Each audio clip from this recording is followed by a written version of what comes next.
Quando eu estava na faculdade de medicina, uma vez conversando com Chico Xavier, nós falávamos sobre a questão da fé e da ciência. E principalmente havia em mim uma pequena semente para comentar a obra de André Luiz, porque em um colóquio com Valdo Vieira, nós ficávamos sabendo que o espírito André Luiz ansiava, esperava que os médicos ou as pessoas comentassem a obra dele. Nós estávamos em 1959 e naquela época ele já havia praticamente lançado as duas obras importantíssimas, Evolução em Dois Mundos e Mecanismos da Mediunidade, e concluiria mais tarde com E a Vida Continua, uma coleção de extraordinária importância para a humanidade, em especial para aqueles que se dedicam à saúde. E comentando com o Chico, ele me disse algo que eu anotei no meu caderninho, das conversas que a gente tinha, assim, mais tete a tete. Ele me disse: a fé abre uma picada, a ciência passa por cima e constrói uma estrada. Aquilo ficou realmente na minha cabeça, e mais tarde eu encontrei em Santo Agostinho algo que era absolutamente pertinente a tudo aquilo que Chico dizia. A fé procura, o intelecto encontra. Esse é um comentário de Santo Agostinho, que está em De Trinitate, no capítulo 15, II 2.3. E o santo, no caso Santo Agostinho, havia comentado isso a partir de Isaías, no capítulo 7, versículo 9, se não credes, não entendereis. Eu percebi desde então que nós precisaríamos levar a contribuição da psicografia de Chico, ou daquilo que nós denominamos fé, ou daquilo que denominamos revelação, para que a ciência pudesse aproveitar e, a partir dessa picada, desse pequeno caminho, ela construísse uma avenida ou uma estrada larga. Foi assim que nasceu o livro A Obsessão e Suas Máscaras.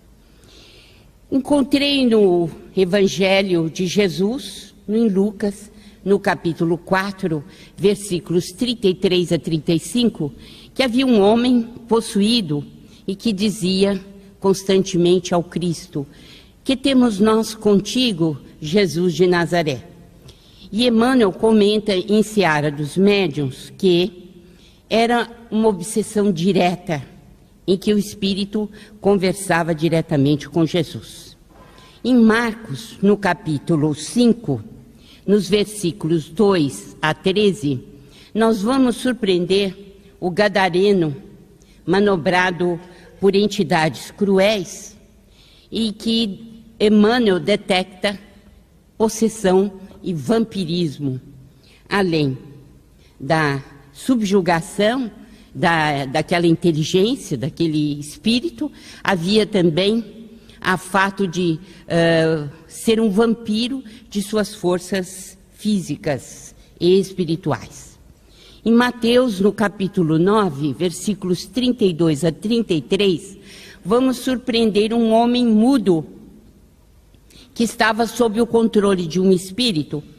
Com a atuação do Divino Mestre Jesus, nós vimos que este homem volta a falar imediatamente quando o espírito é retirado.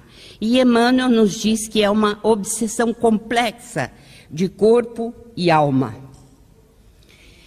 Vamos surpreender em João, no capítulo 13, versículo 2, que um espírito perverso colocou a ideia de negação do apostolado no sentimento de Judas, e o que o levou a trair o Cristo. E essa obsessão é considerada por Emmanuel como uma obsessão indireta. E nós reputamos como uma das mais perversas obsessões, que não é, em geral, percebida pela pessoa diretamente. Ela se passa, sobretudo, dentro de um nível incognoscível para aquela pessoa. Mas, na verdade, as brechas existem, não houve vigilância e os espíritos tomam conta.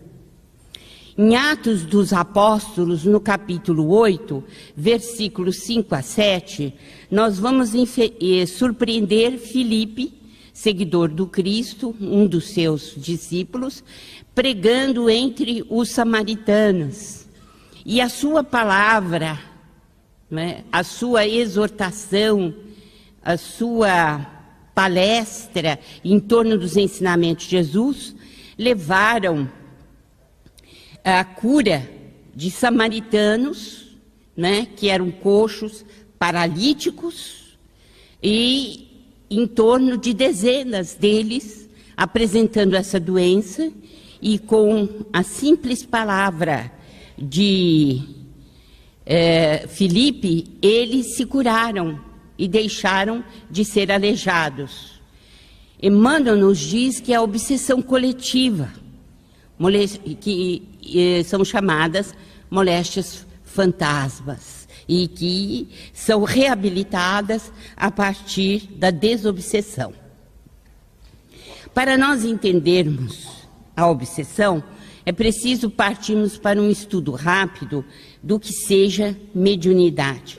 Quais são os conceitos que nós temos de mediunidade?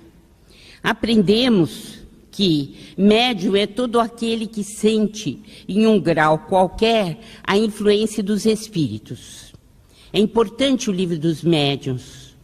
É o maior tratado de paranormalidade do século XIX.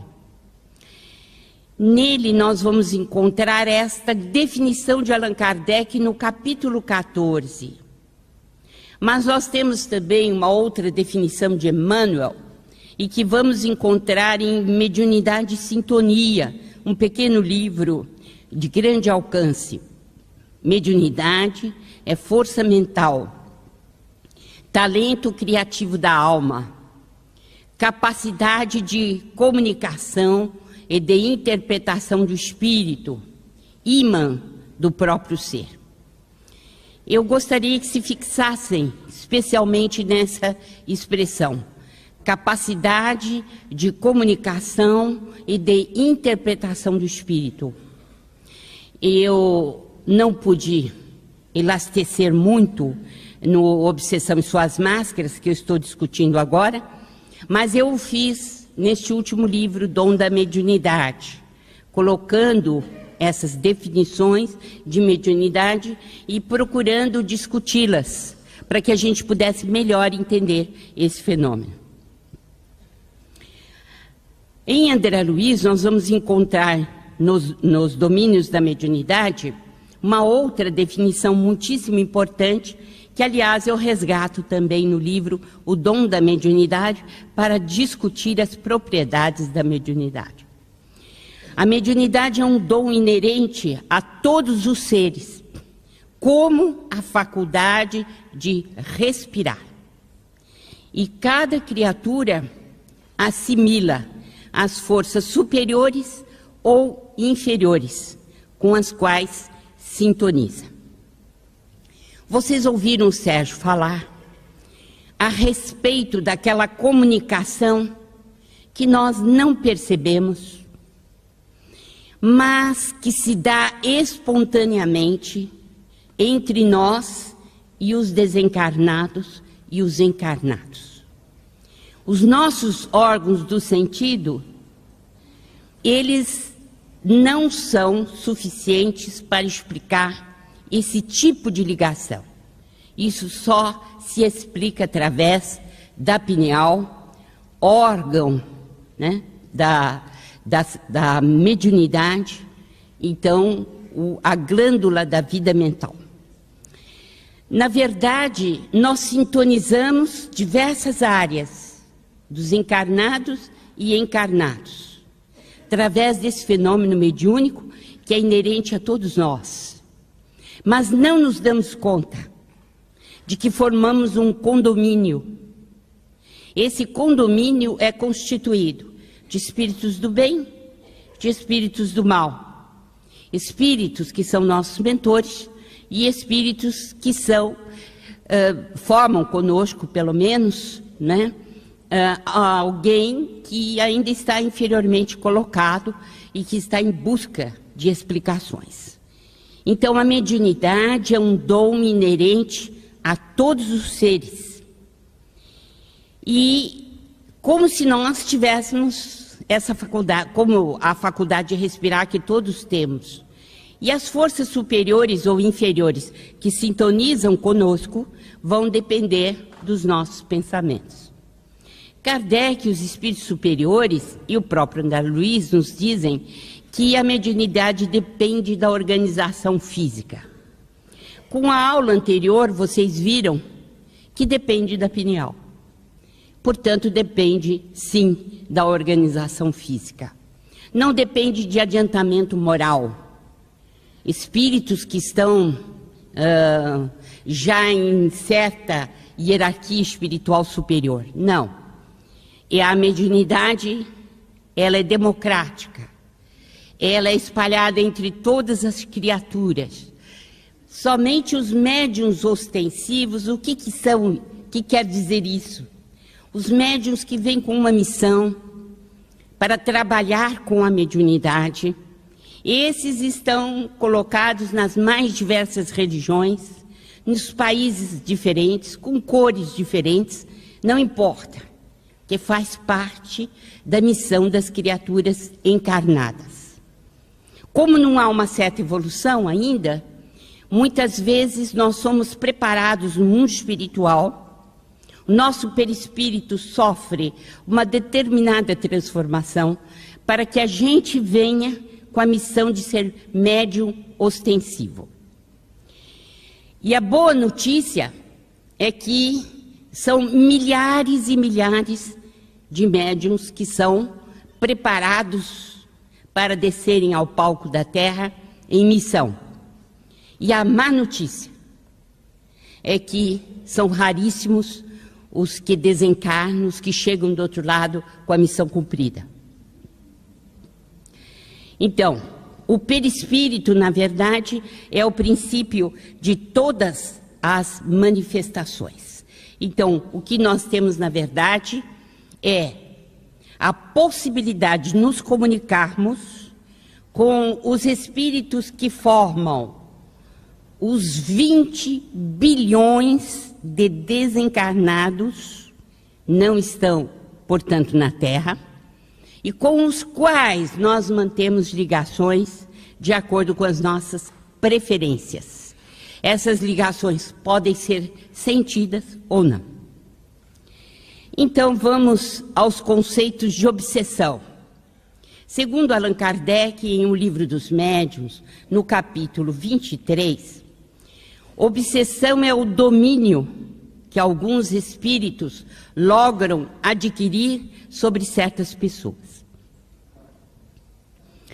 Então, alguém já nos perguntou num dos meus seminários se os espíritos superiores podem nos obsediar.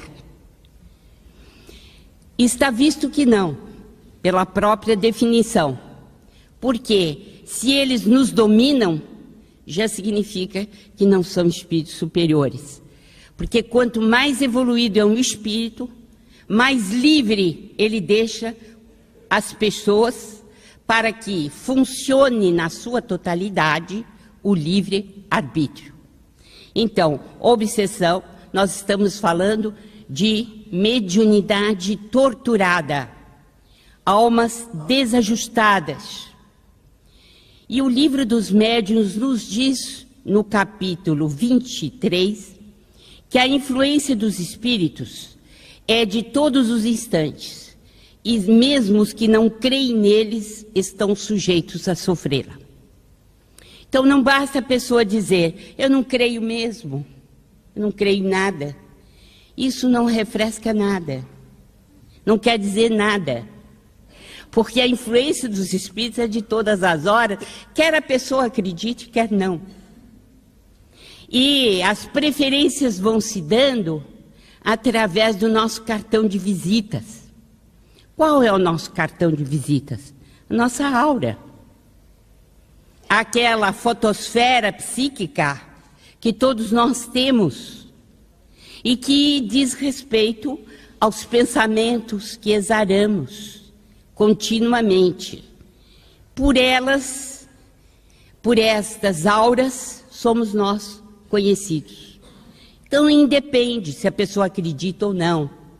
Isso não vai modificar em nada o tipo de conexão com o mundo espiritual. Por que é importante estudar o pensamento? Porque o pensamento é tão significativo na mediunidade quanto o leito é importante para o rio. Vocês já imaginaram se algo assim, o rio, ele vai atravessar vários sítios, várias regiões. Se ele não tiver o leito, significa que ele não tem bordas. E se ele não tem bordas, evidentemente ele vai se espalhar. E aí vem a inundação. Então, o pensamento é que dá a medida, as bordas para a mediunidade. Então, nós temos de estudar o pensamento, as suas propriedades, se quisermos saber mais sobre mediunidade e obsessão. O pensamento é um dos atributos do espírito, é energia viva, multiforme, inestancável. Vocês compreendem por que é inestancável? Alguém já tentou parar os pensamentos e conseguiu? Por um dado tempo, sim.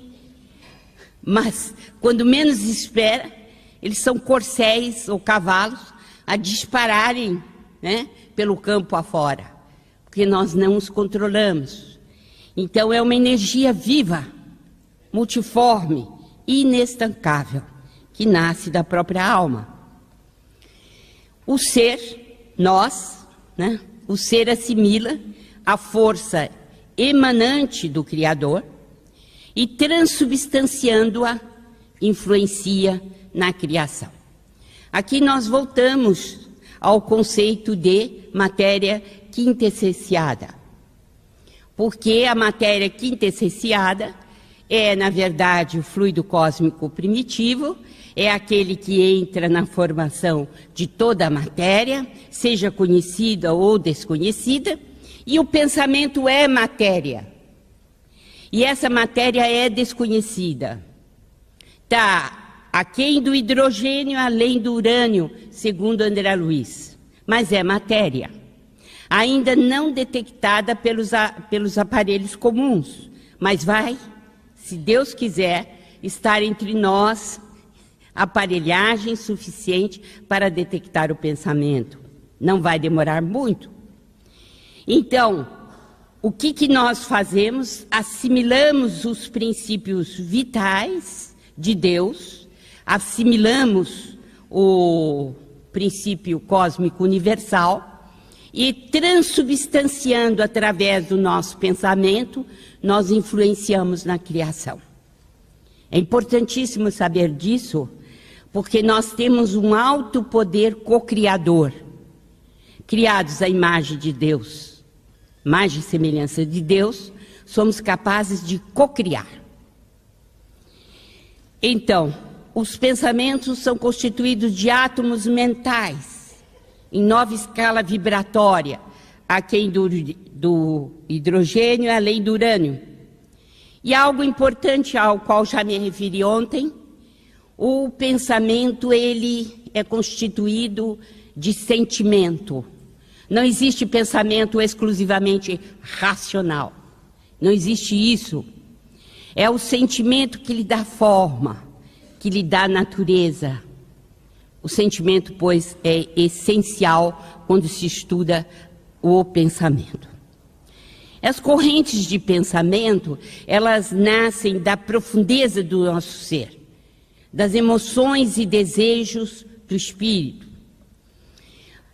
E obedece, segundo André Luiz, à lei dos quanta de energia, porque ele ora pode funcionar como ondas, ora ele pode funcionar como partículas.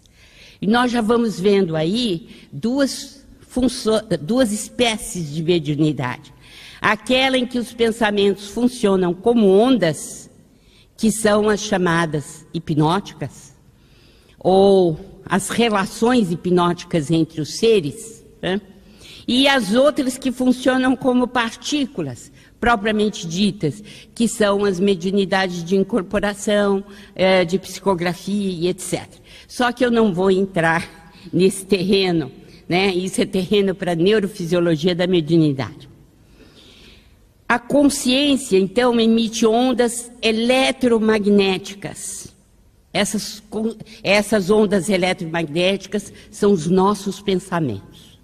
O Sérgio já disse aqui que essas ondas transportam informações, né?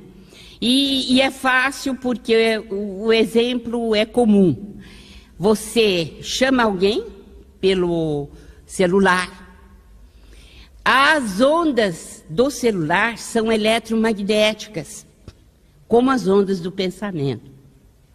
Então, essas ondas carregam, transportam informações. E as informações são, sobretudo, auditivas. E você responde do outro lado, porque existe um aparelhinho decodificador no portátil.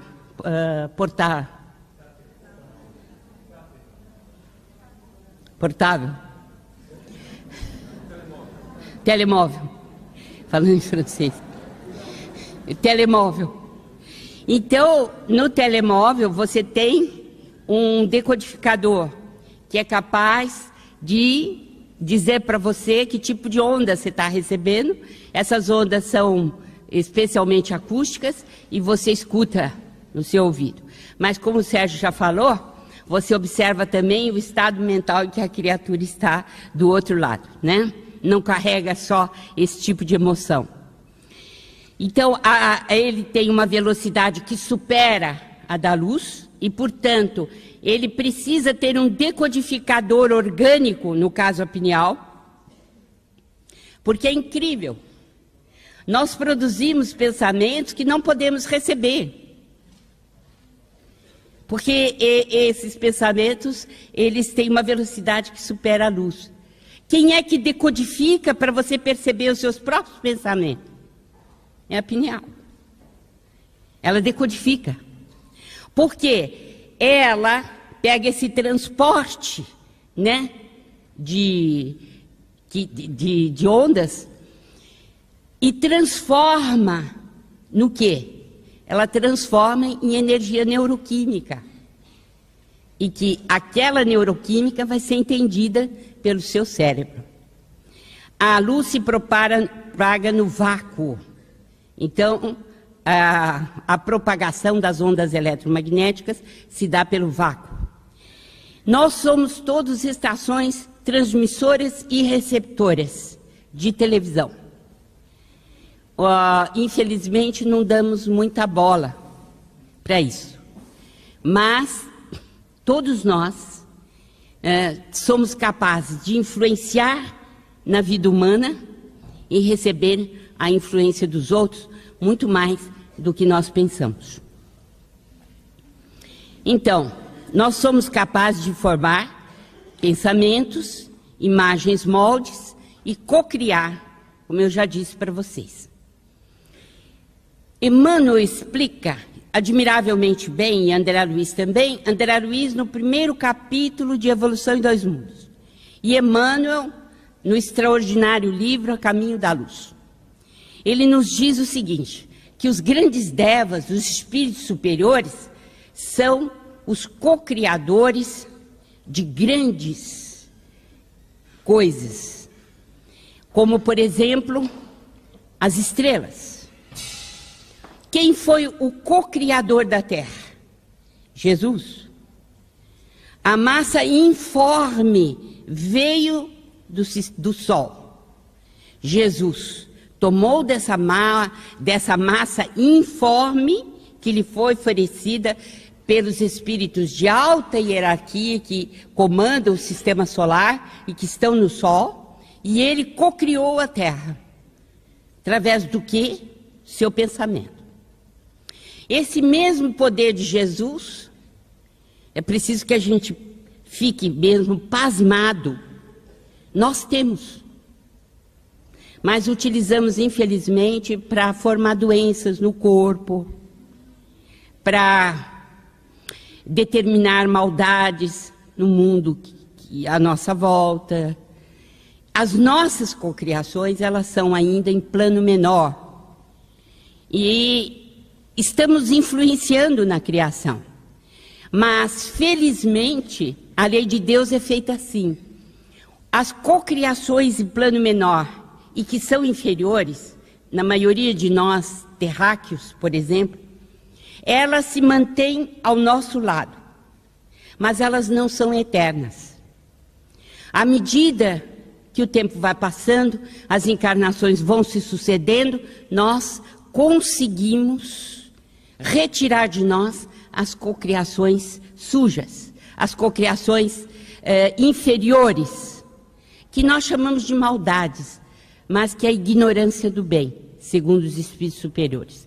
Então, a partir do momento que aprendemos a cocriar, mesmo que seja em plano menor, mas no bem, isto é mantido para nós para sempre. Então, o que é bem é eterno, o que é mal é temporário. Então, eis aqui uma definição de André Luiz que eu gosto muito.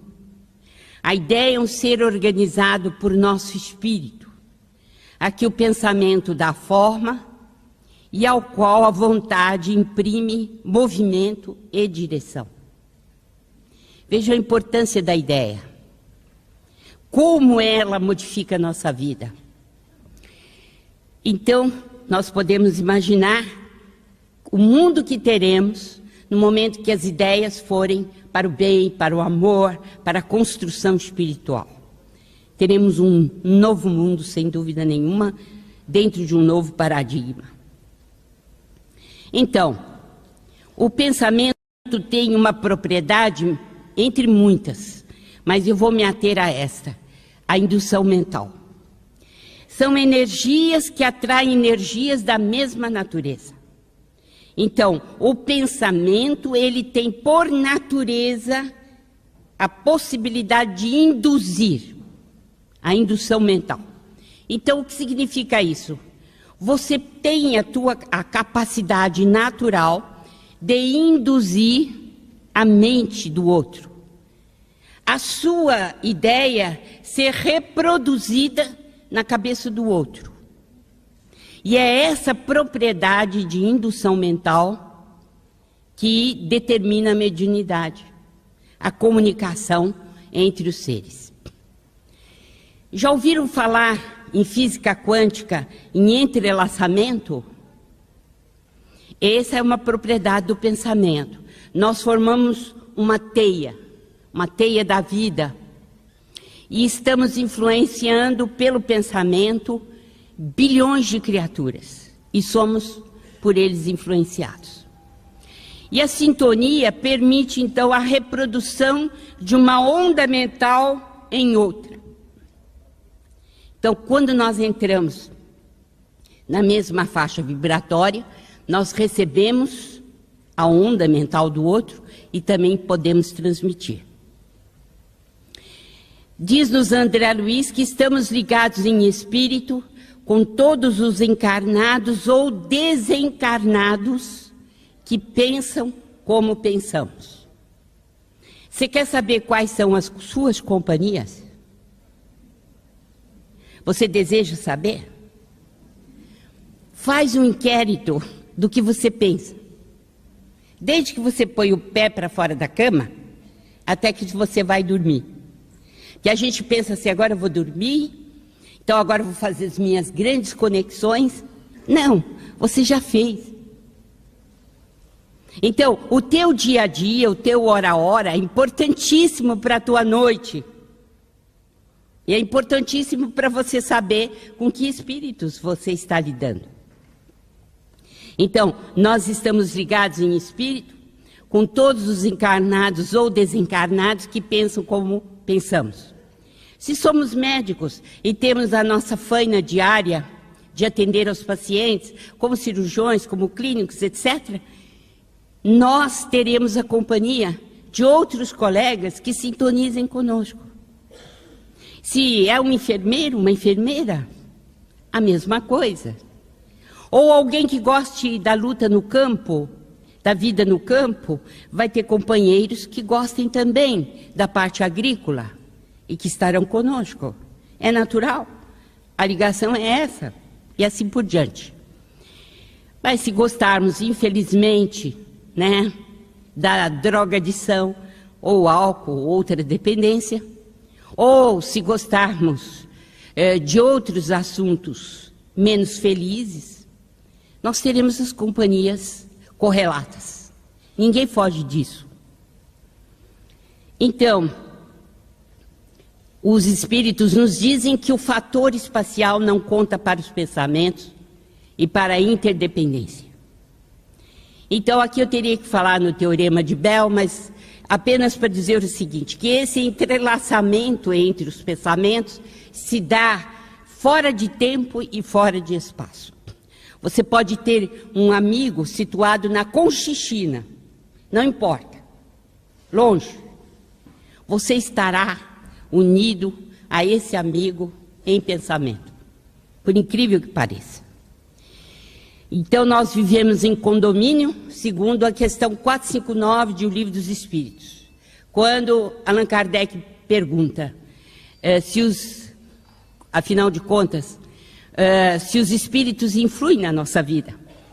E eles respondem, muito mais do que imaginais, de comum, são eles que vos dirigem. Por quê? É lógico, dize-me o que pensas, e dir-te-ei com quem andas. E o que é que predomínio eles têm na nossa vida. Formamos então a teia da vida, né? No circuito mediúnico é importante pensar que existe um conjunto de estruturas orgânicas e espirituais por onde circula uma corrente mental, que a sintonia psíquica entre o emissor, que é o espírito, e o receptor, que é o médium, vai se dar através da adesão da vontade do médium. O gerador é a glândula pineal. A onda magnética transporta informações, que são os pensamentos do espírito, e a pineal se incumbe de converter a onda magnética em estímulo neuroquímico. E a partir desse estímulo neuroquímico, ela vai influenciar o lobo occipital, nós vamos ver o espírito. Ela vai influenciar o temporal, nós vamos descrever, nós vamos falar, etc. Então, essa onda magnética, ela vai direto para a pineal, que converte em estímulo neuroquímico. Eu não vou entrar em muitos detalhes, porque isso é mais neurofisiologia da mediunidade. Então, a obsessão, nós vamos ver a classificação propriamente dita. A Edith Fiore, que é uma psicóloga dos Estados Unidos, que sempre se preocupou com a questão da mediunidade, ela chama tudo possessão. Para nós espíritas há uma distinção entre obsessão simples, né? Obsessão por subjugação, que é aquela chamada possessão, e aquela obsessão que diz respeito a uma fascinação. Então, nós fazemos essas três distinções. A Edith Fiore, estudando a obsessão, ela diz que muitas vezes a pessoa convida os espíritos a entrar, a ter relação com eles, embora não percebam, seja no nível inconsciente. e que a pessoa não tem consciência disso, né? Mas há pessoas que estão na companhia de outros e não têm consciência. Num e no outro caso, o que acontece é uma coisa só: a gente permite a entrada dos espíritos. Qual é a classificação espírita? Kardec nos diz, em A Gênese, no capítulo 14, que a obsessão apresenta caracteres muito diferentes, que vão desde a simples influência moral, sem perceptíveis sinais exteriores, até a perturbação completa do organismo e das faculdades mentais. Eu sempre digo que essa definição de Kardec deveria estar no preâmbulo da coleção André Luiz, porque foi com André Luiz que houve a dissecação deste conceito. Ele nos mostrou tudo isto que Kardec fala numa simples frase. E vão desde a simples influência moral até a perturbação completa do organismo. Então, segundo André Luiz, nós podemos ter duas grandes classificações iniciais. As obsessões de natureza anímica são aquelas causadas por um espírito encarnado. Aí nós podemos nos perguntar, mas um espírito encarnado é obsessor do outro encarnado? O encarnado pode obsediar o outro? Tem assim, ó. É muita gente. E às vezes passa uma existência inteira e não detecta o problema. Mas tem muita coisa. Então, o agente causal é um espírito encarnado. E tem as obsessões de natureza espirítica propriamente dita, cujo agente causal é o desencarnado. Esse é o mais conhecido, né? Todos nós sabemos. Ai, que espírito é? Da onde vem? De que plagas está? Da onde vem? Etc. Então, achamos que é sempre do mundo espiritual. Mas, às vezes, está bem junto de nós e se chama... Não vou dar nome. Então, o agente sendo desencarnado, ele pode ser de efeitos inteligentes e de efeitos físicos. E o de natureza anímica também. Então, na obsessão anímica de efeito inteligente, nós temos a obsessão telepática. São os antagonismos em família que nós temos em Obreiros da Vida Eterna, no capítulo 2. Você chega numa casa, tudo limpinho, arrumadinho, as pessoas aparentemente bem, e aí você não se sente bem. E você se sente assim desconfortável. Não sabe bem por quê. Mas ali está havendo uma guerra surda de pensamentos desencontrados, em que os membros da família não se entendem. Então, quando eu era muito pequena, e lá se vai muito tempo, a minha mãe ouvia novela no rádio. E de vez em quando aparecia lá uma notícia. Um astro de Hollywood, ele se divorciou da mulher. E a causa alegada foi crueldade mental. E aquilo me marcou. Crueldade mental. O que será isso? E eu perguntava para minha mãe, e a minha mãe, coitada, dizia assim, sei lá, mas deve ser briga, qualquer coisa assim. Mas eu fiquei encafifada. Vou perguntar que nem o Sérgio, esse termo existe aqui? Encafifar-se? Eu fiquei com aquilo. Mal sabia eu que somente para o estudo da obsessão eu queria compreender o que é crueldade mental. São essas disputas, essas lutas, pensamento a pensamento, verdadeiras guerras em família. Isso é crueldade mental. Então, o caso Jovino Anésia está aí nos domínios da mediunidade, eu vou contar rapidamente. O Jovino, casado com Anésia, estava tendo um caso com uma senhora, um caso extraconjugal. Anésia estava desesperada, a esposa, porque ele gastava o que não podia, a casa estava hipotecada, não tinham nem dinheiro para ressarcir as dívidas. Elas tinham 3 filhinhas, 3 mocinhas. E eles estavam jantando, e as 3 meninas com a mãe mantinham um diálogo regular, muito bom, de muita camaradagem. Mas o Jovino estava distante. Era um jantar em família, comum, mas ele estava recebendo a imagem de uma mulher que vinha diretamente, como se fosse um farol piscando intermitentemente, com aquela imagem de mulher sobre a sua fronte.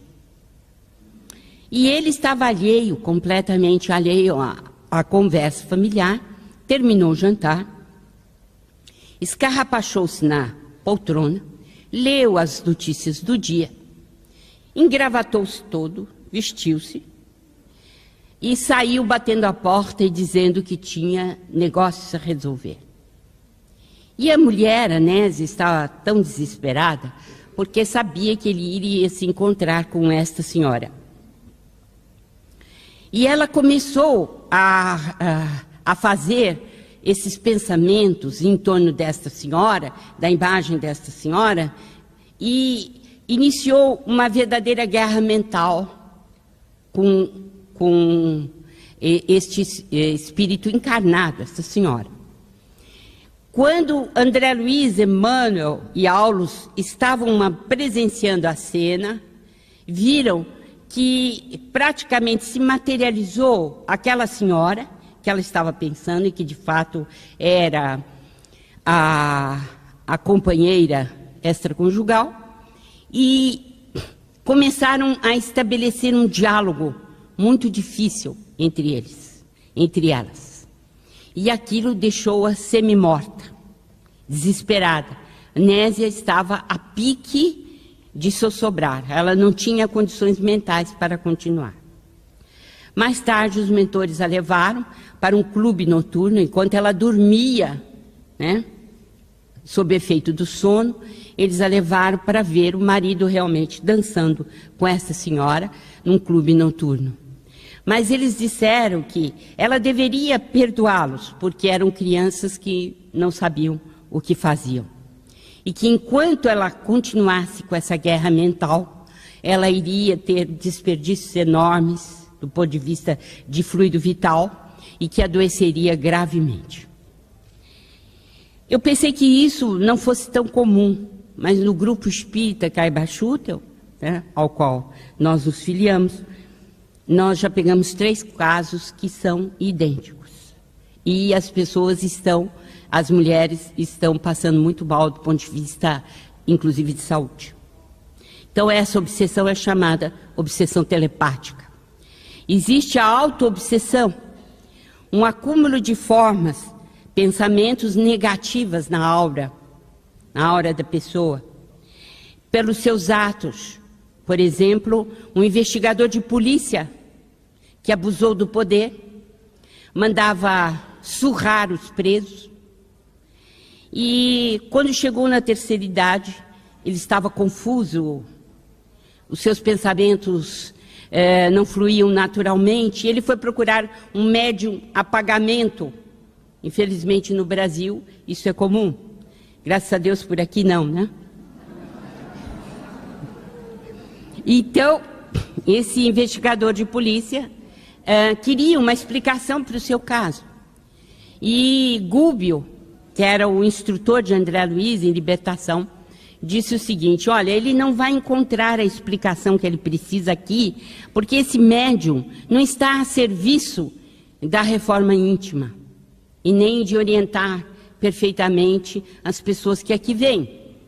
Mas ele precisaria modificar os seus pensamentos, agir no bem, porque aquela atitude de surrar os presos sem motivo algum, né, havia voltado para ele mesmo, circulava na aura dele, e o que é pior, esses pensamentos eram acrescidos do desespero dos presos que passaram a odiá-lo.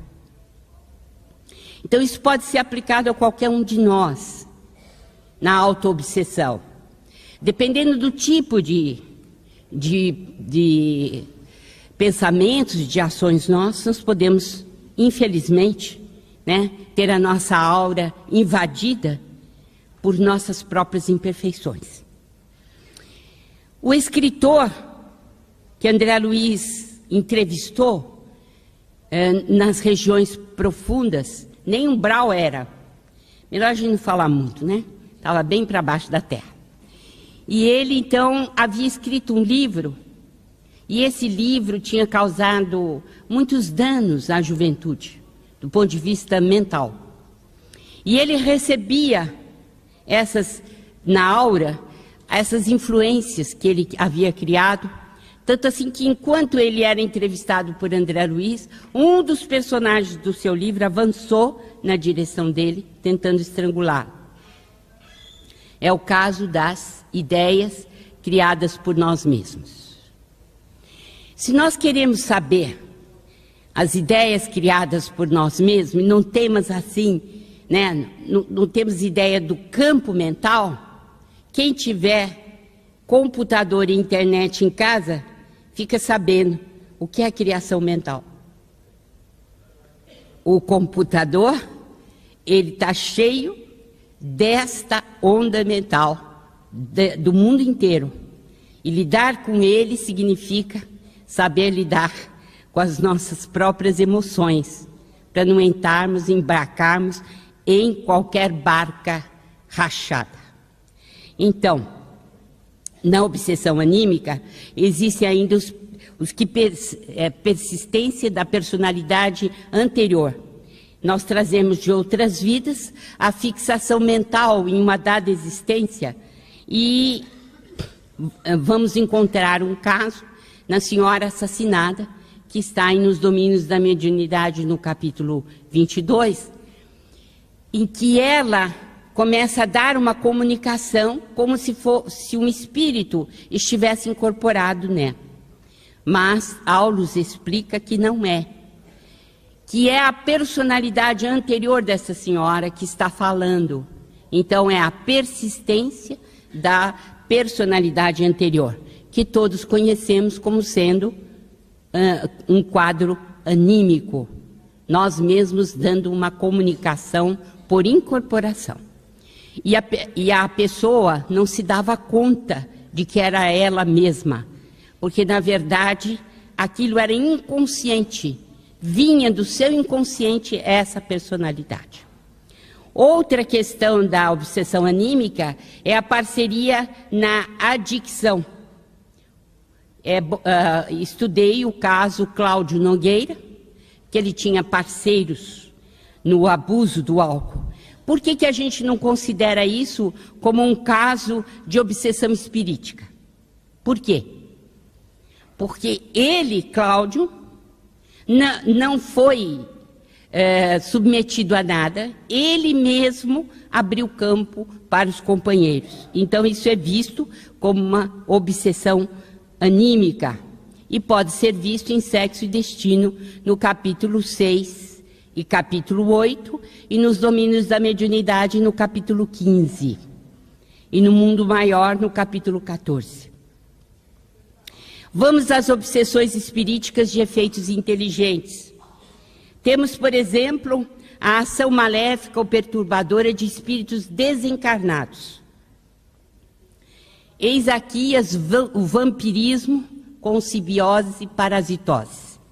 Em geral, nós não nos damos conta de que estamos sendo vampirizados. Nós estamos em simbiose. Foi aquilo que o Sérgio falou. Determinadas comunicações se dão no nível de tálamo, hipotálamo, de encéfalo, e você não percebe no seu consciente. e estabelecem-se uniões negativas, com propósitos negativos de parte a parte. Esse vampirismo se dá entre espíritos desencarnados que partilham a existência dos encarnados, absorvendo-lhes, né, parcialmente a vitalidade. O exemplo é Esther e seus familiares, que estão sendo vampirizados à mesa de refeições. Nós temos também o caso Desidério Elisa, E a Vida Continua, no capítulo 19, em que se trata de vampirismo sexual, em que o desencarnado tem relações sexuais com o encarnado.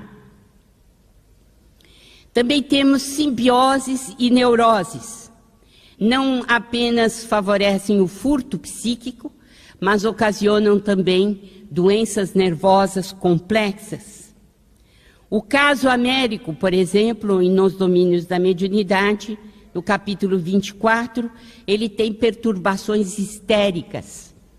E nessas perturbações histéricas, em geral, existem espíritos associados. Quaisquer casos de transtornos mentais, de transtornos neuróticos, tem que procurar, porque existe uma causa também espirítica. No caso Libório, o problema das fobias. E nós sabemos que as fobias são transtornos neuróticos, muitas vezes graves. E hoje em dia, nós sabemos o quanto é difícil, né, a síndrome do pânico. Nós vamos ter que procurar na base, porque existem espíritos ligados. Por exemplo, o da senhora parricida, que matou o próprio pai, quando ela estava para receber o pai, inclusive por uma necessidade de pagar o seu débito, ela praticou o aborto. E a partir daí ela agravou as suas crises histéricas. No vampirismo com patologias orgânicas, na parasitose mental. Pelo ímã do pensamento doentio e descontrolado, o homem provoca sobre si a contaminação fluídica de espíritos em desequilíbrio. O caso da jovem clorótica de libertação, no capítulo 11, em que o espírito controla os centros da fala e do equilíbrio, e o médico não encontrava a causa da doença. No caso Odila Zulmira, em que os centros metabólicos, e o caso está entre a terra e o céu, eles são controlados pelo espírito obsessor. Nos casos de vampirismo em enfermaria hospitalar, Obreiros da Vida Eterna, no capítulo 23, por isso que eu acho que as associações médico-espíritas deveriam fazer uma campanha para termos médiuns passistas nos hospitais, a oferecer socorro a quem necessitar, porque, como disse Tiago, orai pelos enfermos. Nós precisamos realmente de termos grupos de trabalho, de passe nos hospitais para favorecer os doentes, porque quando a nossa resistência espiritual baixa, quando a nossa aura está enfraquecida, nós temos mais facilidades de sermos obsediados. O vampirismo com patologias orgânicas, por exemplo, o caso Pedro Camilo, com doença cerebral grave, né, com descontrole muito grave do cérebro. Este caso vale a pena a gente se deter. O Pedro, na juventude, matou o Camilo.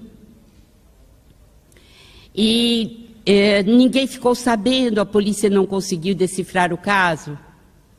Ele lançou mão de uma quantia de dinheiro que havia no cofre, fez os funerais de Camilo, fez toda a reverência à família e mudou-se para uma grande capital brasileira e triplicou a fortuna. Só que durante 20 anos ele sofreu perseguição de Camilo, que queria realmente matá-lo e não o perdoava. Ele está num grande hospital de São Paulo, quando, no dia seguinte, provavelmente seria sua desencarnação física, tal o estado neurológico em que ele se encontrava. Mas por interferência da sua mulher e dos seus filhos, que oravam muito por ele, tinha o culto do Evangelho no lar, que pediam a Deus pela saúde do pai. Ele tinha 5 filhinhos, e a mulher era uma santa mulher, muito dedicada à espiritualidade. Então, veio um anjo do Senhor, chamado Cipriana, da equipe de Maria Santíssima, e foi ter com esses dois no hospital. E o Pedro foi fácil, porque ele pediu perdão, ele não sabia, ele era jovem, foi num impulso que ele havia matado e assim por diante. Mas o Camilo não queria ceder.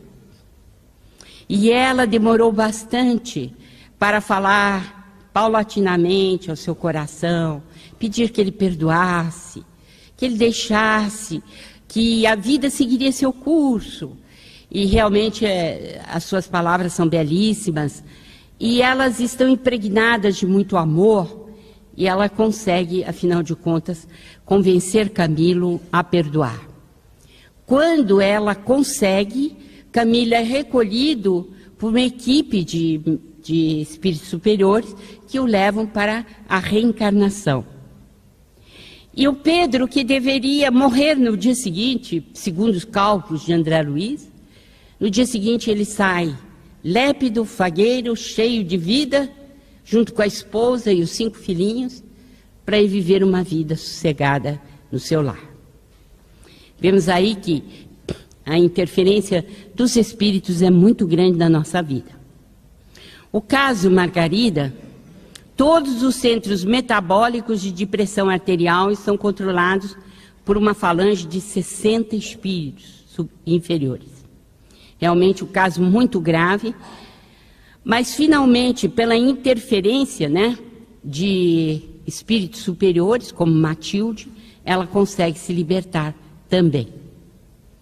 E o caso de Pedro, um outro Pedro, que tem uma epilepsia, e essa epilepsia está diretamente ligada ao problema obsessivo e está nos domínios da mediunidade, o capítulo 9. Um outro assunto importante de obsessão é a sintonia ou hipnose, em que a ligação se dá por ondas e não por partículas. Então existe uma verdadeira fascinação, que o circuito mediúnico é por ondas. Foi o circuito mediúnico que levou Judas a errar, a trair Jesus. E, portanto, eu considero essa a pior de todas as obsessões. Muitas vezes nós não nos damos conta, mas os espíritos tomam para si toda a fonte de pensamentos da criatura e ela não consegue distinguir mais o que é dela e o que é deles. Existe um caso de xenoglossia contado nos domínios da mediunidade, no capítulo 23, em que a pessoa cai no chão e começa a colear, feito uma cobra, e começa a falar num dialeto da Toscana, que ela havia vivido no século X. Para vir à tona os arquivos do passado, nós precisamos de ter um certo grau de dissociação das funções anímicas, que não vai dar tempo para explicar. A obsessão oculta, por exemplo, o caso de um jornalista irresponsável que está fazendo uma reportagem e ele está sendo acionado por um espírito atrasado, um espírito inferior, e que deseja colocar uma jovem no centro de um assassinato para feri-la e magoá-la, quando a moça nada teve a ver com o incidente. E a obsessão que pode se dar durante o sono. Os médiuns invigilantes são levados muitas vezes para regiões do espaço em que os espíritos atrasados começam a ditar normas e a infernizar a vida desses médiuns sem que eles se percebam de que se trata de obsessão. Na obsessão coletiva, eu já me referi no caso de Filipe, que curou inúmeros samaritanos, coxos, paralíticos. Então, são os poltergeists, que podem ser anímicas e espiríticas, e as manifestações ruidosas e persistentes, como eu disse, pela combustão espontânea. Qual seria a profilaxia? Nós não temos muito tempo, diria apenas que a prece, a meditação, a fluidoterapia, os passes, a água energizada, as reuniões de desobsessão e principalmente a renovação moral daquele que está obsediado, pelo estudo construtivo e pelo esforço que ele faz em domar as suas más inclinações. Mas existe algo que é fundamental, é o exercício constante do bem. Isto precisa ser levado a sério. Aqui para dizer, o que a água, por que a água é importante. Nós temos aqui um trabalho realizado durante 8 anos pelo Dr. Masaru Emoto, um físico, mostrando que, quando os pensamentos são bons, a água se cristaliza, formando esses verdadeiros cristais que vocês estão vendo. Ele coletou águas em que as pessoas diziam, muito obrigada. Outras em que eles lembravam Madre Teresa. Outros que eles falavam no amor. A água mantinha-se pura e com cristalizações lindas, como essa que vocês estão vendo. Como não poderia deixar de ser, quando fala em amor, a elevação se dá, Assim como quando ele coletou água em que a pessoa dizia, eu vou te matar, não se formaram os cristais. A obra do Dr. Masaru Emoto está em 2 volumes, Messages from Water, que eu recomendo a todos, porque é interessantíssimo o estudo dele. As reuniões de desobsessão, tem o grupo, a estatística do grupo Meimei, da qual participou o Chico, O autor dessa estatística é Emmanuel, em que ele fala que houve 206 sessões práticas em 4 anos, 1.541 comunicações de espíritos sofredores, 1.452 entidades e 89 reincidências, 288 ligados ao pretérito próximo ou remoto dos integrantes, 961 necessitados de assistência moral e 203 recém-desencarnados.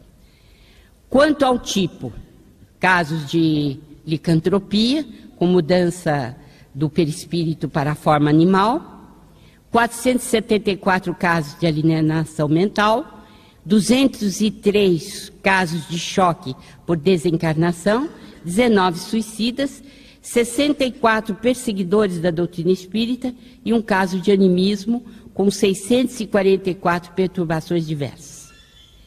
E o resultado? Qual foi o aproveitamento das sessões? 79 irmãos perfeitamente reajustados, 308 esclarecidos e melhorados, 356 aproveitamentos, o aproveitamento foi reduzido, 719 temporariamente impassíveis e indiferentes. A minha pergunta é a seguinte: a sessão de desobsessão funcionou ou não? Somem 79, 308, 356. Vai dar o quê? Metade dos comunicantes melhoraram. Valeu ou não valeu? Daí a necessidade da desobsessão. Segundo Bezerra de Menezes, a renovação moral é importantíssima. Devemos procurar elevar os sentimentos do obsidiado, incutindo-lhe na alma a paciência, a resignação, o perdão para o seu perseguidor e o desejo humilde de obtê-lo, se em outra existência foi ele o ofensor. Está no seu livro A Loucura sob Novo Prisma. Chico Xavier foi visitado por uma senhora que disse assim: Chico, me livra desse encosto. Quem é que sabe o que é encosto? Quem não sabe? Encosto é quando a pessoa sente que tem um espírito acompanhando, em geral um espírito que lhe causa transtornos. E o Chico respondeu: uai, gente, para que tirar o espírito? Vamos evangelizar-nos todos. De tudo que falei, se vocês gravarem isso, tá ótimo. Por quê? Para que tirar o espírito? Nós temos que evoluir todos juntos. E para evoluir todos juntos, temos que perdoar-nos mutuamente. Por isso que a profilaxia da obsessão e é Gubbio quem nos fala, nunca te esqueças de que o amor vence o ódio e de que o bem aniquila todo o mal. Muito obrigada.